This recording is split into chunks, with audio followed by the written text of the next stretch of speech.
some musicians aren't classically trained. So, what kind of advice would you give to producers that aren't musically trained classically? What advice? Yeah.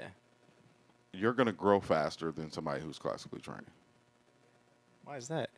because you're going to experiment and you're going to do things that aren't correct. But you're going for the sound. You're going to understand sound faster than somebody who's classically trained. That's very interesting. Piano players drive me nuts. Piano players drive me nuts because they want to overplay everything. That's very interesting. It's interesting Yeah, you that's, said that's that. an interesting statement. Yeah, because because you meet producers and you meet musicians, and you ask them the question like, what I mean, are you taught or are you self-taught, right?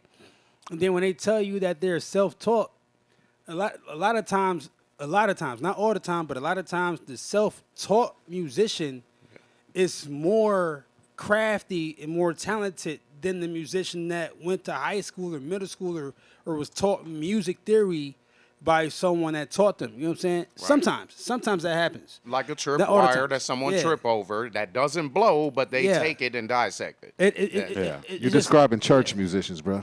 I'm describing church musicians. Hey, look, man. Shout out to all the that's real church though. musicians Right? out Shout there. out to the church Yes, musicians, for yes. Because I know this man was one. real. He was one. Oh yeah, yeah. Yes. No, we pushed the boundary. How Yes. often did you feel like you overplayed? Oh yeah, all the time.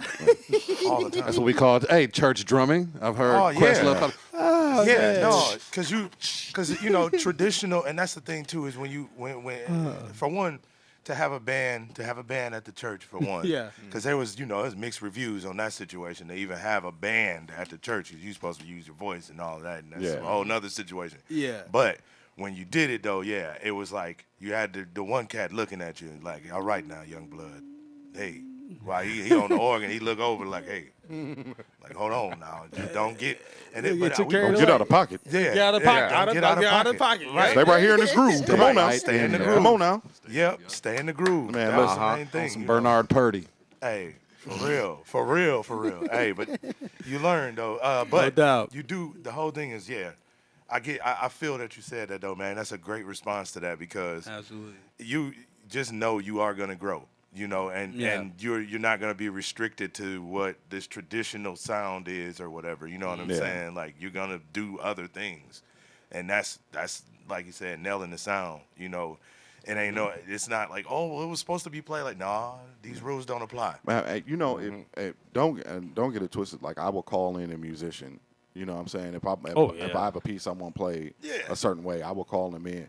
But the problem is when I call them in and I tell them I want them to play it like this, and then they go all over my joint. I'm like, yo, I didn't ask for that, bro. Yeah. Like, Right. give me the simplicity. Simplicity is what works. Yeah. Right. Like I teach a lot, right? So shout out to Prep, who's my first student. He works with Business Boy. Art to Beat. Shout out to Business Boy. Shout out to Prep. Art, my I God. remember Art, Art. Art was my second student. I remember Art. Hey, I remember Art. He was in the Milltown Beatdown. Yes, sir. All that. Yeah, Yes, sir. I remember I Art. met him in Atlanta. Yeah. I met Art up here. Yeah. Hey. So, doubt. those were my first two students, and then I had a class of students from the Boys and Girls Club, and the thing about new producers is that I almost cussed that snare. They do not know how to stay off that snare. That All you certain hear- one. They doing all it. Who's rapping on that, bro? Where is the space? Ain't no space. Where is the That space? snare tearing that space up? Man, Yeah, understandable because you cannot make a beat that's filled in all the way and everything. You have to know your breaks. You have Right. to know Right, no your doubt. timing. You have to know when this portion of an instrument goes into this next segment. Yeah. here's the question: what is the last instrument that goes in your beat? Now The very last instrument that goes in your beat. What is it? The voice. Yeah. I was gonna say Say that again. Yeah, the voice. The voice. Yeah. The voice. Yes. So if you filled up all the space, where does the voice go? Because Right. it's got to go in there. Yeah. Yeah. It's got to go in there unless we playing new age beat battle Right. where ain't no space for nothing. Because it ain't meant to be a rap song. Right. You know, yeah. For real though. I am annoyed by the state of beat battles. I'm very annoyed. But to come from where I came from, where it was competitive, and I saw a lot of guys who are in the industry right now come up